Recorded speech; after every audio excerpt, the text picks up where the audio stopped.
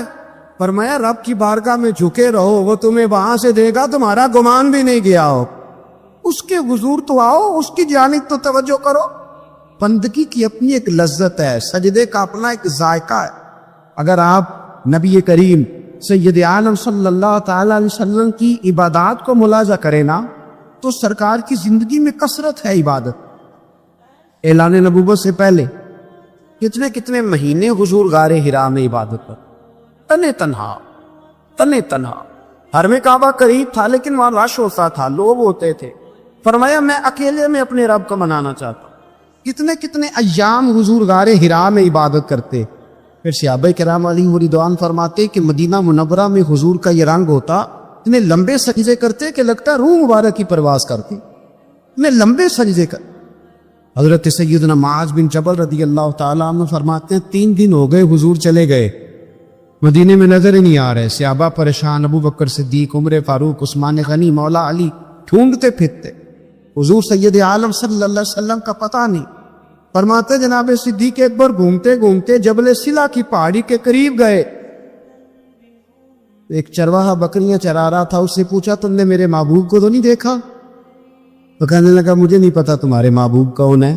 ایک آدمی آج 3 دنوں سے غار پہ رو رہا ہے،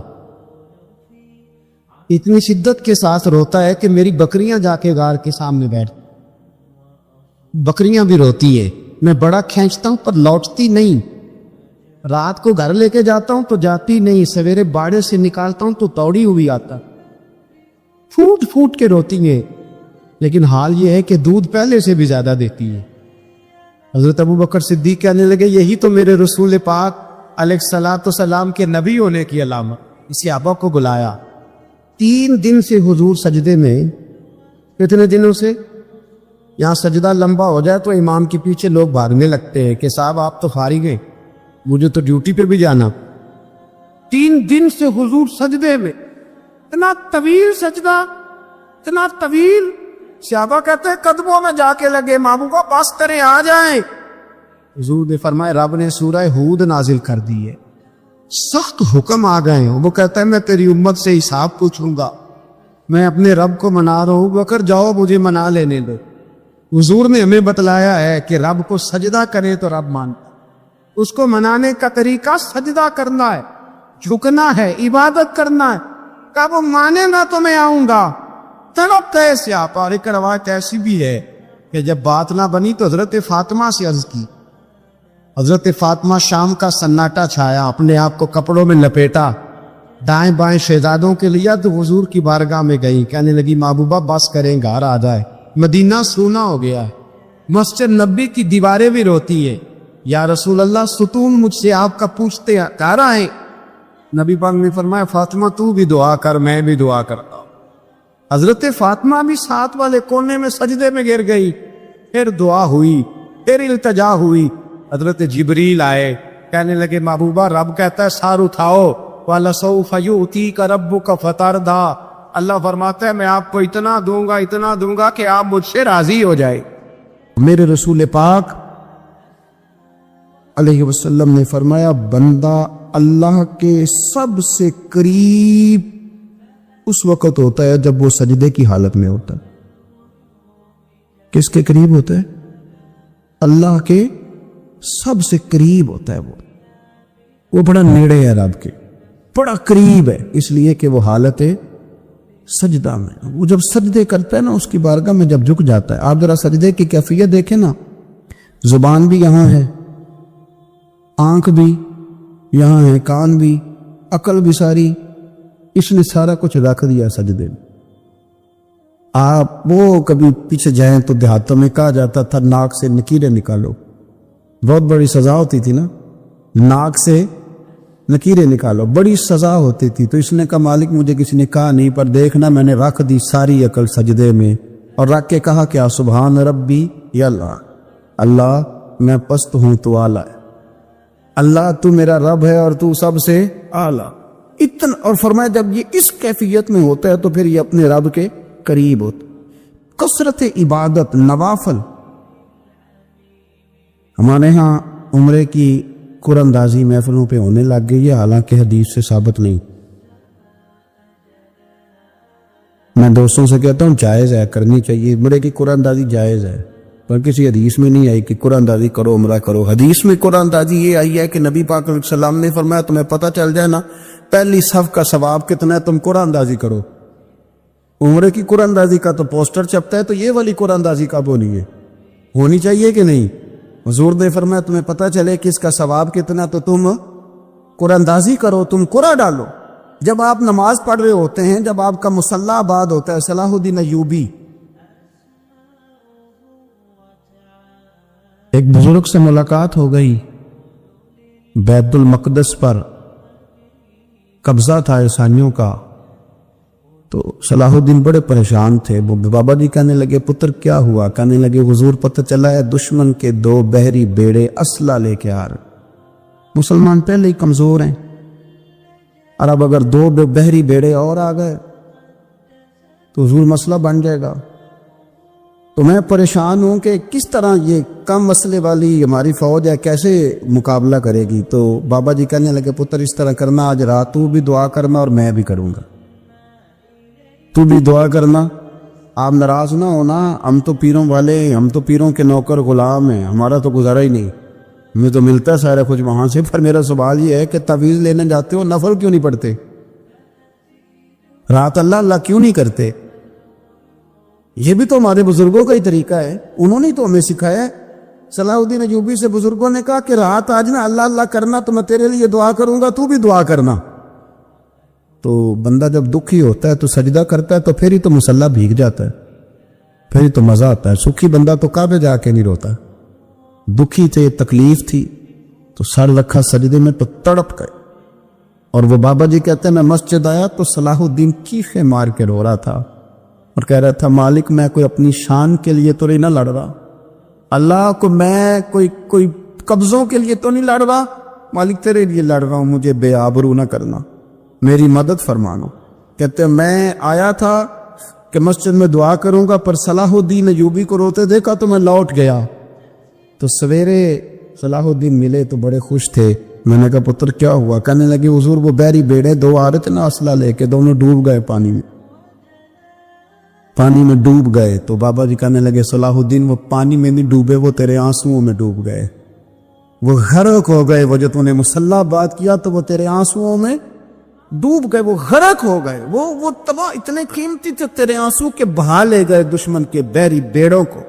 میرے بھائی ٹھیک ہو گیا جی، میرے عزیز سمجھ لیں اس بات کو ہمیشہ کے لیے، اور اس پر غور کرنے اچھے طریقے سے کہ میرے رسول کریم سید عالم صلی اللہ علیہ وسلم نے نا ہماری توجہ دلائی، حضور نے ہمیں بتلایا، ہمارا ذوق بڑھایا عبادت کی طرف. ایک صحابی تھے حضرت ابو فاطمہ رضی اللہ تعالیٰ عنہ، یہ ترمذی شریف کی حدیث ہے.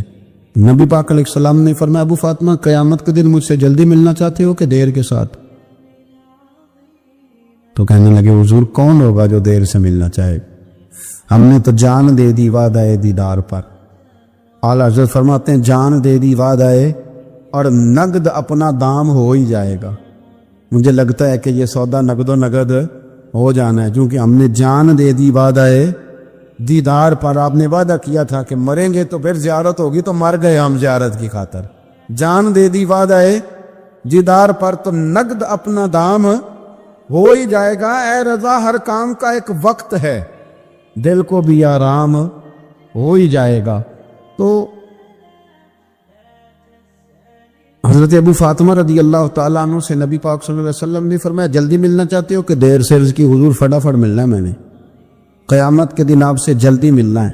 تو نبی پاک علیہ السلام نے فرمایا پھر اس طرح کرنا، دنیا میں رہ کے سجدے زیادہ کرنا، پھر سجدے زیادہ کرنا، قیامت میں ملاقات جلدی ہو جائے گی، قرب ملے گا تمہیں. اپنے بچوں کے اندر لیکن نا ہم شوق پیدا کرتے ہیں، ہمیں صحیح لفظ نہیں بولنے آتے، پر ہم بچوں میں شوق پیدا کرتے ہیں کہ پتر ڈاکٹر بن جائے گا تو بڑا نفع کرے گا، تو لوگوں کی خدمت کرے گا، ملک و ملت کی خدمت کرے گا، تیرے ابا کا نام روشن ہوگا، تیرے دادا کی تعریفیں ہوں گی. ہم یہ ذوق پیدا کرتے ہیں. ہم اپنے نوجوانوں کے اندر یہ فکر پیدا کرتے ہیں، انہیں ہم سمجھاتے ہیں کہ میاں جب تم پڑھو گے، محنت کرو گے تو فلاں آدمی کی طرح تمہارا نام ہوگا۔ یہ جتنا ذوق ہم بچوں کے اندر ان چیزوں کو پیدا کرتے، ہمیں حکم ہے کسی طرح ہم ذوق پیدا کریں کہ پتر نماز پڑھے گا تو اللہ راضی ہو جائے، تو سجدہ کرے گا۔ دیکھیں نا میرے رسول کریم علیہ السلام نے فرمایا 7 سال کے بچے کو مسجد لے کے جاؤ، یعنی اسے شوق دلاؤ، اس کے اندر یہ خاصیت پیدا کرو کہ اس کا دل کرے مسجد میں جانے، اس کے اندر یہ خصوصیات لاؤ کہ وہ ہمارے ہاں نا ہر چیز کو پروموٹ کیا جا رہا ہے، ہر چیز کو یعنی سر سنگیت سکھانے کے لیے اکیڈمیاں بن گئی ہیں، ہر شے پروموٹ ہو رہی ہے، عبادت کا جذبہ کم ہوتا جا رہا ہے، اللہ کا ذوق ہمارے اندر نہیں رہا۔ اور اتنا مشکل ہم نے اپنے لیے بنا لیا ہے کہ وہ بندہ جو بڑی زبردست مذہبی گفتگو کر رہا تھا اور تگڑی بات کر رہا تھا، کیا بات ہے، لیکن نماز کے بارے میں کمزوری دکھا جاتا ہے، نوافل کے بارے میں وہ چپکے سے نکل جاتا ہے۔ امام احمد بن حنبل رحمۃ اللہ تعالی علیہ، مسند امام احمد بن حنبل 14 جلدوں میں ہے مارکیٹ میں، اور مجھے تو خیر پسند ہی بڑی ہے، میں نے کئی دفعہ پڑھی ہے۔ اور کیا بات ہے امام احمد بن حنبل کی، کیسے تگڑے قسم کے محدث تھے اور اللہ نے کتنا انہیں اعزاز عطا فرمایا ہوا تھا۔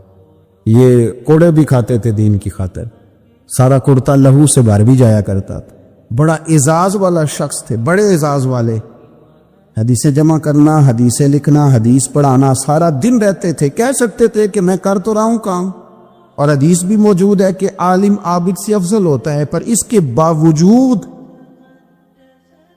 امام احمد بن حنبل رحمۃ اللہ علیہ 300 نفل فرض نمازوں کے علاوہ پڑھا کرتے تھے، 300 نوافل روز پڑھا کرتے تھے۔ ان کے بیٹے نے کہا ابا جی مکان خریدنا ہے تو وہ جگہ کہاں کر کے لوں، بہت ساری آبادیاں، تو فرمایا پتر وہاں لینا جہاں مسجد قریب ہو۔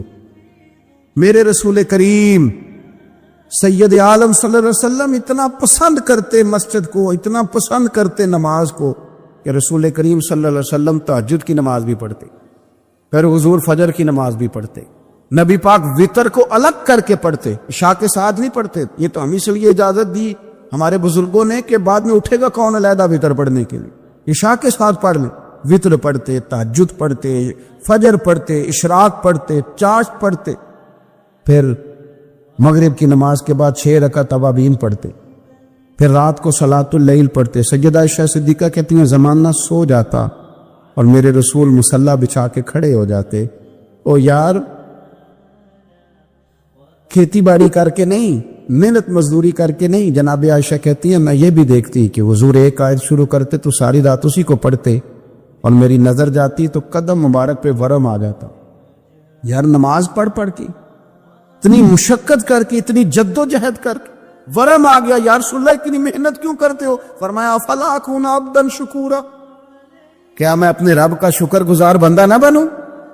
صحابہ کا ذوق عبادتوں کا، ریاضتوں کا، تلاوتوں کا، طبیعت ہے ان کی، وہ ایک دوسرے کو، حضرت مولا علی شیر خدا کرم اللہ تعالی وجہہ الکریم کے زمانے میں روم کے بادشاہ نے کہا یار یہ مسلمانوں کا پتہ تو کرو، یہ آخر کیوں اتنے زیادہ مجاہد ہیں؟ اس زمانے میں جاسوس بھیجنے کا مزاج تھا، اب تو جاسوس پکڑا جاتا ہے، اب تو جاسوس ہے، اور جاسوسی کا شوق ویسے آج بھی ہے۔ عرض کروں تھوڑی سی بات اس عنوان سے، پتہ کیا ہمارا مسئلہ ہے؟ ہم جہاں جاتے ہیں نا وہاں تھوڑی خوشبو سونگنے کی کوشش کرتے ہیں، وہ کیا ہے تو یہ کیا ہے تو ادھر کیا ہے تو تھوڑا سا ادھر کیا ہے۔ میرے رسول پاک پڑھیے درود شریف، سارے پڑھیے ذرا زور سے، صلی اللہ تعالی۔ نبی پاک علیہ السلام نے فرمایا جاسوسی نہ کرنا ورنہ تم بندوں کو خراب کر دو، اور فرمایا اس طرح نہ ہو کہ تم کسی کے آپ کھول نہ نکلو تو تمہارے پہلے کھول جائیں۔ یہ جو ذوق ہے نا یہ ختم کریں، چھوڑیں، مطلب آپ کس چکر میں پڑے ہوئے، اتنی زیادہ توجہ کرنے کی کیا ضرورت؟ نے کام سے کام رکھی، اس میں بندہ تھوڑا سا نا آسان رہتا ہے۔ یہ جو بہت زیادہ ٹٹولنے والے لوگ ہوتے ہیں نا وہ بےچارے پھر عمر ٹٹولتے ہی گزار دیتے ہیں، اس لیے کہ مزاج ہی بہت پکا ہے، بوری کا منہ کھول کے اندر تک ہاتھ ڈالنا، تو پھر کئی دفعہ سامنے سے بچھو بھی لڑ جاتا ہے، خرابی ہوتی۔ تو جاسوسی کی جاتی تھی، اس نے بھی جاسوس بھیجے، کیونکہ قبیلوں کے لوگ تھے، کچھ مسلم کچھ کافر، پہچانے نہیں جاتے تھے لوگ، تو کچھ لوگ اس نے بھیجے، انہوں نے آ کے نا تحقیق کی، ریسرچ کری کہ آخر ماجرا کیا ہے. تو واپس جا کر انہوں نے رپورٹ دی نا روم کے بادشاہ کو. اس رپورٹ کا ایک جملہ بڑا شاندار ہے. وہ کہنے لگا بادشاہ ہمیں مسلمانوں کی کوئی سمجھ نہیں آئی، ہمیں کوئی سمجھ نہیں آئی. انہوں نے کہا کیوں نہیں سمجھ آئی؟ کہنے لگے یار عجیب بندے ہیں، جب رات مسلح پہ بیٹھتے ہیں تو یوں لگتا ہے ان کا دنیا سے رشتہ ہی کوئی نہیں، کوئی کسی کو نہیں جانتا، کوئی اپنے دکھ سنا کے رو رہا ہے، کوئی اپنی بات کر کے رو رہا ہے، لگتا ہے کہ ان کا کوئی رشتہ ہے ہی نہیں جب مسلح پہ بیٹھتے ہیں. اور فرمایا جب سویرے یہ جہاد کرنے نکلتے ہیں تو لگتا ہے ان سے زیادہ دلیر ہی کوئی نہیں. حالانکہ جو مسلحوں پہ رونے دھونے کے لوگ ہوتے ہیں وہ کئی دفعہ جہاد میں کام نہیں کرتے، لیکن عجیب لوگ ہیں کہ رات کے راہب ہیں، دن کے مجاہد ہیں، کوئی سمجھ نہیں آتا. میرے عزیز، ان لوگوں نے مسلح آباد کر کے رکھا، تلاوتیں ان کا ذوق رہی، منظر روز پڑھنا، اسباق پڑھنا، وظائف پڑھنا، یہ ان کا ذوق رہا. سیانے سیانے بندے نا، سیانے سیانے بندے، پیار ہو جاتا ہے نا، جب پیار، نبی پاک کبھی کبھی ناراض ہو جاتے نا تو حضرت عمر بڑا دلیر بندہ ہے نا، اپنے گھٹنے زمین پہ رکھ لیتے. یہ سیاہ میں ملے گا آپ کو، سیاست گھٹنے زمین پہ رکھتے، پھر یہ کونیاں زمین پہ رکھتے، اور کونیاں دونوں زمین پہ رکھ کے نا یوں ہاتھ باندھتے، ایسے کونیاں نیچے رکھ کے نا دونوں ہاتھ باندھتے، اور پھر کہتے رضیت باللہ ربا وبالاسلام دینا وبسیدنا محمد النبی ورسولا صلی اللہ علیہ. رو پڑتے. حضور کسی سے ناراض ہوتے، کسی اور سے، تو عمر گھٹنے زمین پہ رکھتے، پھر کونیاں رکھتے، پھر ہاتھ باندھتے، کہتے سونیا میں بڑا راضی ہوں کہ اللہ میرا رب ہے. حضور ہم بڑے راضی ہیں کہ اسلام ہمارا دین، حضور بڑے راضی ہیں کہ آپ ہمارے رسول ہیں، اسلام ہمارا، حضور ہم بڑے راضی، حضور ناراض نہ ہونا. تو نبی پاک نا بڑے ناراض ہوتے تو عمر کی ادا دیکھ کے ہنس پڑتے، حضور ہنس پڑتے، اور حضور فرماتے عمر تو اس طرح کا تو نہیں تھا نا، وہ تو بڑا تگڑا بندہ تھا دلیر، اس طرح کا تو نہیں تھا نا. تو پھر عمر روتے، کہتے سونیا میں اس طرح کا نہیں تھا، پر پیار جو ہوگا، محبت جو ہو گئی، اب کدھر جاؤں گا. اے عشق تیرے صدقے، اے عشق تیرے صدق، جلنے سے چھٹے سستے جو آگ بجھا دے گی، وہ آگ لگائی. لیکن نا سیانے بندے حضرت عبد الرحمن ابن عوف، سیانے بندے. ایک خاتون نبی پاک صلی اللہ علیہ وسلم کی بارگاہ میں حاضر ہوئی، کہنے لگی حضور میں جب بھی آتی ہوں نا یہی کرتا پہننا ہوتا ہے، اگر اجازت دیں تو ایک نیا نہ بنوا کے لاؤں. ایک نیا، بات محبت کی ہو رہی ہے نا تو مجھے کر لینے دے، مجھے پتہ ہے آپ نے شک نہیں کرنا میرے اوپر. وہ نا کوئی مرید کسی پیر کو نذرانہ دے رہا ہوتا ہے نا، خیر آج کل تو مرید بڑے سیانے ہیں، سارے کام سوچ سمجھ کے کرتے ہیں. میں نے کہا تھا شک نہ کرنا، لیکن اگر کبھی کوئی مرید کوئی تحفہ، کوئی جوڑا، کوئی چیز پیش کر رہا ہو نا تو سائر تے کھلوتا بندہ ہے، ویکھنا اے نہ کی کام شروع کیتے ہیں. میں کہ تو اس شعبے دے نہیں، تینوں پتہ ہی نہیں. آپ میری بات کو سمجھ رہے؟ نبی کریم صلی اللہ علیہ وسلم نے تحفہ پیر کے لیے منع ہے کہ وہ لالچ نہ کرے، وہ تباہی نہ کرے، اپنا کلیجہ خراب نہ کرے. لیکن بی بی نے کہا حضور ایک کرتا بنا کے لاؤں، اور شارحین کہتے ہیں زیادہ بی بی امیر بھی نہیں تھی وہ مائی، لے آؤں. اس کا پیار دیکھا نا تو مدینے والے رسول کہنے لگے لے آ.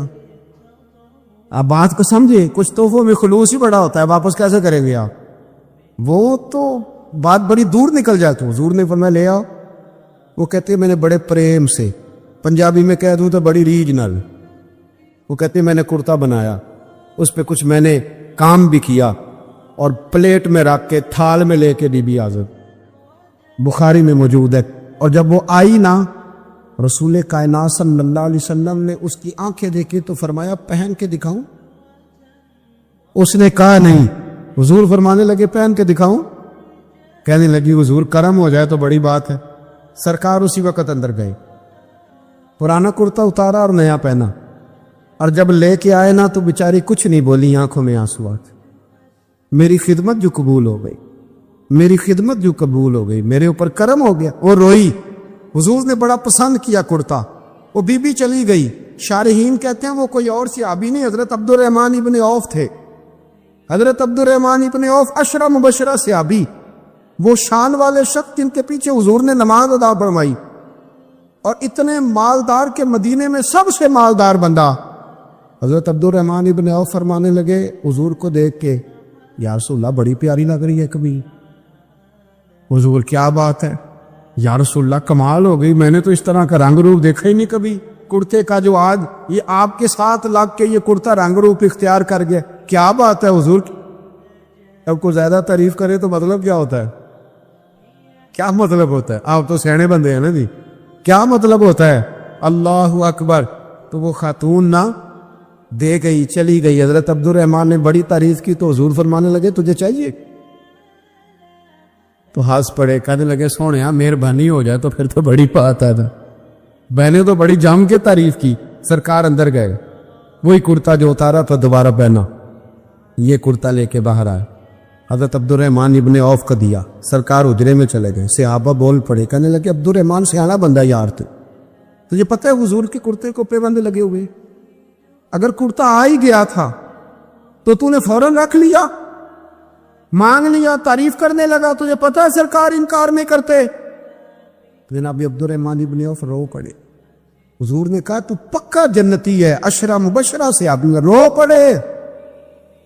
فرمانے لگے میرے دوستو تمہارا کیا خیال ہے, میں نے پہننے کے لیے لیا تو کس لیے لیا ہے؟ رو پڑے, آنکھیں آنسوؤں سے بھر گئی. کہنے لگے داڑھی سفید ہونے لگی ہے, وقت قریب آنے لگا ہے. میں نے تو کرتا اس لیے لیا ہے کہ میں اپنے گھر والوں کو وصیت کروں گا کہ جب میں مر جاؤں تو نبی پاک کے اس کرتے میں مجھے کفن دے. میں نے تو کفن کے لیے لیا ہے, کفن کے لیے, کفن کے لیے. لوگوں نے بڑی کمائیاں کی ہوتی ہے نا, کچھ لوگوں کے پاس کوئی کمائی نہیں ہوتی. بعض رشتہ دار قریبی پوچھتے ہیں کہ زندگی بیت گئی کمایا کیا ہے؟ کہنا پڑتا ہے میں اپنی حیاتی تو قربان تھی ماں, بس محمد محمد فقیر نے گزر کی, بس محمد محمد فقیر دے گزر گئی تے حد نال احمد صدین دے گزر گئی. بیدم شاہ بارسی کہتے ہیں جب میں قبر میں جاؤں گا نا, میں مروں گا تو فرشتے آئیں گے میری قبر میں اور آ کے ٹٹولیں گے, کفن ٹٹولیں گے, مرنے کے بعد کفن ٹٹولیں گے, پتہ کریں گے بھلا یہ کیا لے کے آئے. تو بیدم شاہ بارسی کہتے ہیں پسے مردن فرشتوں نے جو تلاشی لی تو کیا نکلا, فقط ایک دل کے گوشے سے خیال مصطفیٰ نکلا. دیکھو یہ رنگ کیا ہے صحابہ کی محبت. حضرت انس بن مالک کہتے ہیں میں کھڑا تھا تو ایک شخص آئی, یہ بخاری ہے, یہ نہ کہنا کہ مولوی خطیب کہتے ہیں کہ زیادہ عمل نہ بھی کرو محبت کرو. یہ بات آپ نے بڑے وثوق سے سننی ہے, یہ میں نے بڑی ضروری سمجھی آپ کو سناؤں. بخاری ہے بخاری. انس بن مالک فرمانے لگے ایک شخص نے آ کے کہا حضور قیامت کب آئے گی؟ تو حضور نے فرمایا تیری تیاری کیا ہے؟ کہنے لگا حضور نہ زیادہ نفل, نہ زیادہ تلاوتیں, نہ زیادہ سجدے, فرض پڑھتا ہوں, حقوق کا خیال رکھتا ہوں, پر کوئی کثرت نہیں. حضور نے فرمایا قیامت کا کیوں پوچھ رہے ہو؟ عرض کرنے لگا حضور ایک شے پڑی پکی میرے پاس ہے. فرمایا وہ کیا؟ کہنے لگا خدا سے بھی پیار کرتا ہوں, محمد مصطفیٰ سے بھی پیار کر. پکی میرے پاس پکی شے ہے. ہر عمل کی جزا ہوتی ہے, اس کا ثواب ہوتا ہے. حضور نے ثواب بیان کیا, ثواب نبی پاک نے بیان کیا. حضور فرمانے لگے رب رسول سے پیار کرتے ہو؟ یا رسول اللہ ہاں. حضور رزلٹ کا اعلان کرنے لگے. صحابہ کہتے ہیں کان کھڑے ہو گئے. نبی پاک فرمانے لگے سن پھر, تو جس سے محبت کرتا ہے نا قیامت کے دن اس کے ساتھ مل کے جنت میں جائے. حضرت انس بن مالک رضی اللہ تعالیٰ عنہ فرماتے ہیں وہ تو چلا گیا, میں نے فٹافٹ عرض کی. میں نے کہا حضور پھر ایک بات میں بھی کر لوں. حضور نے فرمایا کرو. عرض کی حضور مجھے خدا سے بھی پیار ہے, مصطفیٰ کریم سے بھی پیار ہے, مجھے ابو بکر سے بھی بڑا ہی پیار ہے, مجھے عمر سے بھی بڑا پیار ہے. تو حضور فرمانے لگے انس کوئی مسئلہ نہیں, چاروں مل کے اکٹھے جنت میں جائیں گے, اکٹھے جائیں گے انشاءاللہ تعالیٰ, اکٹھے جائیں گے. حضرت انس بن مالک اب حضرت انس بن مالک رزلٹ سناتے. فرماتے ایک اس دن خوشی ہوئی تھی جس دن کلمہ پڑھا تھا, ایک اس دن خوشی ہوئی جس دن مدینے والے رسول مدینے میں آ گئے, اور ایک اس دن خوشی ہوئی جس دن نبی پاک نے فرمایا جو جس سے پیار کرے گا جنت میں اس کے ساتھ ہی مل کے داخل ہو. آؤ کبھی کبھی نا فضائل سنا کرے نبی پاک, رات کو نا سرکار کی شانیں سن کے سویا کرے, پیار کرے. کہیں دی کوئی حضور کی عظمت کی بات سنا, معراج کی بات سنے, نعت سن, اپنے بچوں کے کانوں میں حضور کے تذکرے سناؤ. انہیں کہ پتر آج کچھ نہیں کرنا, آج صرف مدینے والے پہ درود و سلام پڑھنا. آپ کو بتاؤں کچھ نشے انسان کو ٹھنڈا کر دیتے, سکون دیتے, اور وہ نشے کون سے ہیں؟ وہ سارے محبت کے نشے. اگر حضور سے پیار کرو گے نا تو یقین کرو رات کو تمہیں کتابیں بلائیں گی کہ یار مجھے پڑھ, میرے اندر تیرے نبی کی شان لکھی ہوئی. آپ کو تقریریں بلائیں گی کہ آؤ میرے پاس آؤ. کبھی کبھی نا ویسے پیار کرے, کبھی مسواک سے کر لیا, کبھی سرمے سے کر لی, کبھی پگڑی سے کر لیا, کبھی کبھی شوق پیدا کرے. درود پاک پڑھ, محافل میں جائیں, اپنے بچوں کو نا نعتیں سکھائیں, انہیں کہیں کہ کبھی کبھی نا سرکار کے نام پہ مست ہونا چاہیے. محبت کو فروغ دیں. آپ یقین کریں کبھی کبھی بڑا ہی مزہ آتا, میں بس میں بیٹھا تھا, میرے بالکل آگے ایک آدمی بیٹھا تھا اور ساتھ والے کو سمجھا رہا تھا یا رسول اللہ نہیں کہنا چاہیے. اس نے بڑا لیکچر دیا, تھے بھی وہ آپس میں نے بات کرنی چاہیے تو کہنا جی ساڈا آپس دا مسئلہ ہے. وہ جو ہمارا ہم ذہن تھا وہ بھی کہنے لگا جی ساڈا آپس دا مسئلہ ہے تسی نہ بولو. اب وہ جو سمجھانے والا تھا اس کی عمر زیادہ تھی, جس کو سمجھا رہا تھا اس کی تھوڑی تھی. یہ چیزیں کبھی کبھی مجھے بڑا غصہ آ رہا تھا کہ یار میری مداخلت بھی پسند نہیں کر رہے ہیں بھی آپس میں, کریں تو کیا کریں. اس نے بڑا لیکچر دیا اور اینڈ آ گیا, اترنے کا وقت آ گیا, بات ختم ہونے لگی. وہ بچہ نا جی کرنے لگا. میں بھی تھوڑا پریشان تھا کہ کہیں اس کا قائل تو نہیں ہو گیا. اور جب اترنے لگا نا, اٹھ کے کھڑے ہوتے ہیں نا, کبھی وزن دے کے کبھی بیٹھتے ہیں, تو کرسی تو اٹھنے سار کہندا یا رسول اللہ مدد. وہ ساری موت جو تھی نا خود یا رسول اللہ مدد, وہ جو بڑی دیر سے دلیلیں دے رہا تھا نا, وہ آندا ہے تو تے خیر ہی کر